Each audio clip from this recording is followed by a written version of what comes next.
আলহামদুলিল্লাহ আমাদের স্টলে আলহামদুলিল্লাহ ভালোই মানুষের আনাগোনা এবং মানুষ বই পড়তে আসতেছে। প্লাস হচ্ছে আদিবের যে কবিতার বইটা 'লাভ হয় লাল শাক পুবের আকাশ' এই বইটা হচ্ছে আলহামদুলিল্লাহ ভালোই আমাদের সেল হচ্ছে। সবাই বইটার কারণে আসতেছে এবং হচ্ছে আমাদের আদিবের যে উক্তিগুলা ছিল এগুলো দিয়ে আমরা টি-শার্টের উপর ডিজাইন করছি।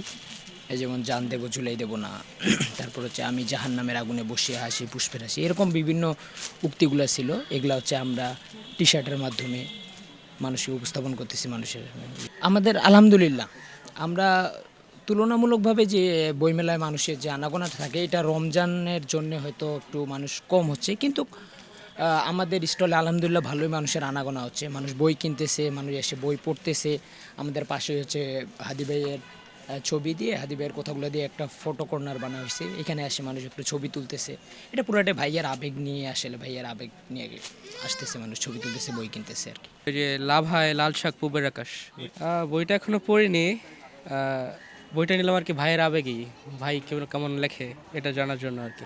মেলায় আসছি ঘুরতে, প্লাস ভাইয়ের বইটা নিতে আসছি বিশেষ করে।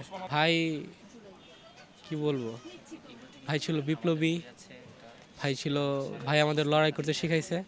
আর আমরা ভাইয়ের সেই পথে আমরা লড়াই করে যাবো ইনশাল্লাহ। হাদি ভাইকে নিয়ে বলার মতো কিছু নাই। আমরা সকলেই জানি যে হাদি ভাই কেমন ছিল, তার বিপ্লবী চিন্তাধারা কেমন ছিল, বা তিনি দেশের জন্য কি করে গেছেন আমরা সকলেই জানি। তারপরেও আমরা আসছি, আমি নরসিংদী সরকারি পলিটেকনিক ইনস্টিটিউটে পড়ালেখা করি। তো আমি আসছি শুধুমাত্র হাদি ভাইয়ের স্টলটা দেখার জন্য, প্লাস বইটা কেনার জন্য। হ্যাঁ, হাদি ভাইয়ের চেতনায় বইটা নেওয়ার জন্য, বা হাদি ভাই কীরকম দেখছে, বা ভাইয়ের চিন্তাধারা কেমন ছিল ওইটা সম্পর্কে আরও বেশি জানার জন্য আমি আসছি আর কি বইটা নিতে।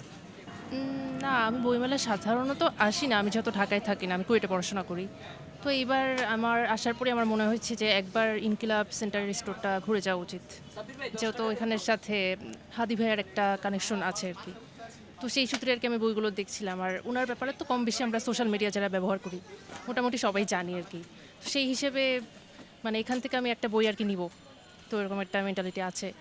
আর আমার আশেপাশে যারা থাকে তাদেরকেও হয়তো বইটা পড়তে দিব, বা এই ইনকিলাব সেন্টারের যে স্টলটা ওই সম্পর্কে জানাবো যে হ্যাঁ এখানে ওরা আসতে পারে, বই নিতে পারে।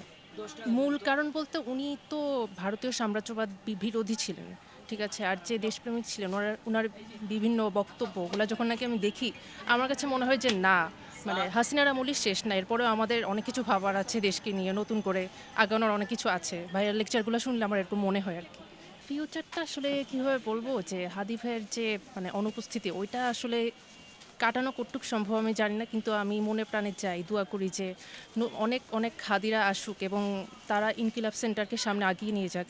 আমি পার্সোনালি অনেক বেশি এটাকে অ্যাপ্রিসিয়েট করি, কারণ ইসলামকে উনি হচ্ছে ইনকিলাব সেন্টারের মাধ্যমে হচ্ছে কালচারালি প্রমোট করতে চেয়েছিলেন আর কি। মানে ধর্মীয়ভাবে আমরা যেটা গোঁড়ামি আগে দেখতাম যে ইসলাম মানেই গোঁড়ামি, হয়তো খারাপ কিছু একটা, উনি কালচারালি সবার মধ্যে সেটা ছড়িয়ে দিতে চেয়েছিলেন। এইটা আমি চাই যে অনেক দূর এগিয়ে যাক। আমি নিজে এটার সাথে ইনশাআল্লাহ ভবিষ্যতে হয়তো যুক্ত হতে পারি, অথবা কানেকশন থাকতে পারে।